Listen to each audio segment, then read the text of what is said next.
Students आज एक छोटा सा शॉर्ट्स पढ़ते हैं। एपोस्पोरी, एपोगैमी, एपोमिक्सिस, ये 3 टर्म्स एचटेट में बहुत टाइम रिपीटेड है एंड इससे क्वेश्चन भी बन सकता है और तीनों टर्म एक क्वेश्चन में भी अवेलेबल हो सकती हैं, तो आपको इनका मीनिंग ज़रूर पता होना चाहिए। So let's start with that topic.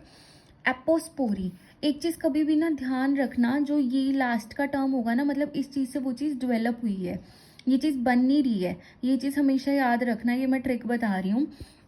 Apospory क्या होता है कि डेवलपमेंट हुई है गैमेटोफाइट की स्पोरोफिटिक टिश्यू से डायरेक्टली, मतलब कोई फर्टिलाइजेशन नहीं हुई, कोई म्योसिस नहीं हुई।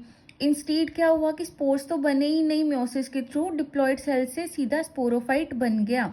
ठीक है, मतलब डिप्लॉयड गैमेटोफाइट बन गया डिप्लॉयड स्पोरोफाइट से, क्योंकि इसमें कोई म्योसिस नहीं हुई, रिडक्शनल डिवीजन नहीं हुई।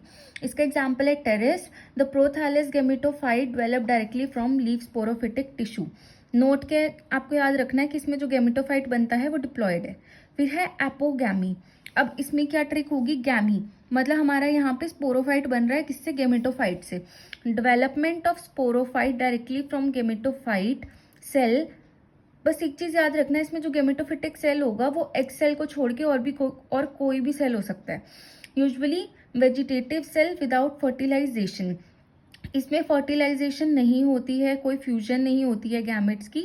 स्पोरोफाइट डायरेक्टली ऑरिजिनेट करते हैं गैमेटोफाइट से विदाउट सिंगैमी। सिंग का मतलब होता है दो गैमेट्स की फ्यूजन आपस में। की पॉइंट क्या है यहाँ पे कि एपोगैमी में जो स्पोरोफाइट बन रहा है वो डिप्लॉयड है, कोई फर्टिलाइजेशन नहीं हुई है। फिर हम पढ़ रहे हैं एपोमिक्सिस। एपोमिक्सिस क्या है, it is a form of sexual reproduction. एक इस तरह की सेक्सुअल रिप्रोडक्शन जो सेक्सुअल रिप्रोडक्शन को मिमिक करती है, मतलब कॉपी करती है।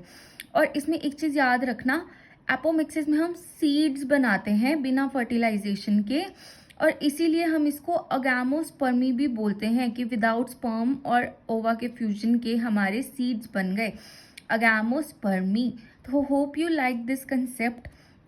For more such concept or HTET previous year questions, please like, share and subscribe my channel Lifeology Sensei.